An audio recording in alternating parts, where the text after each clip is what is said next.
France and the United States also agree that Iran cannot be allowed to develop a nuclear weapon, and that regime must end its support of terrorism. You consider that the Iranian deal, the JCPOA, the one negotiated in 2015 with Iran, is a bad deal. For a number of months, I've been saying that this was not a sufficient deal, but that it enabled us, at least until 2025, to have some control over their nuclear activities. We therefore wish, from now on, to work on a new deal with Iran. We need to cover 4 topics. The first one is to block any nuclear activity of Iran till 2025. This was feasible thanks to the JCPOA. The second is to make sure that in the long run there is no nuclear Iranian activity. The third fundamental topic is to be able to put an end to the ballistical activities of Iran in the region. And the fourth one is to generate the conditions for a solution, a political solution, to contain Iran in the region, in Yemen, in Syria, in Iraq, and in Lebanon. France is not naive when it comes to Iran. And I believe that the discussions we've had together make it possible to open the way, to pave the way for a new agreement, an agreement on which we will work.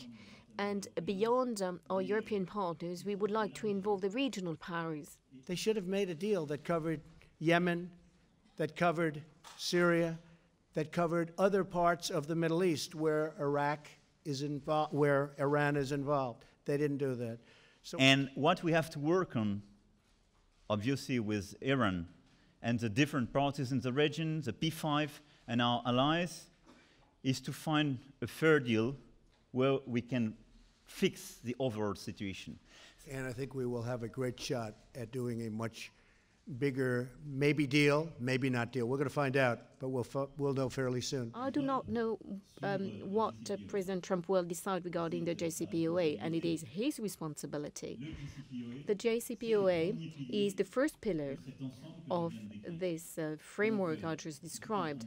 So I'm not saying that we're moving from one deal to another. I'm saying it is one aspect of the problem.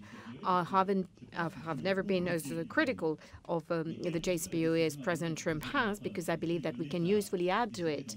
But no matter the decision that President Trump will take, I would like us to work as from now on a new deal with 4 pillars, including what is already covered by the JCPOA, that is ongoing nuclear, the current nuclear activities, the long-run nuclear activities, the ballistic activities, and the regional influence. So once we've built this convergence of view, the idea of moving on to a new deal that would include the solution for Syria, I believe, is a strong step forward thanks to the discussions we've had today. We should not tear apart the JCPOA and have nothing else. I think this would not be the good solution. But there is a chance, and nobody knows what I'm going to do on the 12th, although, Mr. President, you have a pretty good idea. But we'll see. But we'll see also if I do what some people expect, whether or not it will be possible to do a new deal with solid foundations, because this is a deal with decayed foundations. It's a bad deal. It's a bad structure. It's falling down. Should have never, ever been made. I blame Congress. I blame a lot of people for it. But it should have never been made. And we're going to see what happens on the 12th. But I will say, if Iran threatens us in any way, they will pay a price like few countries have ever paid.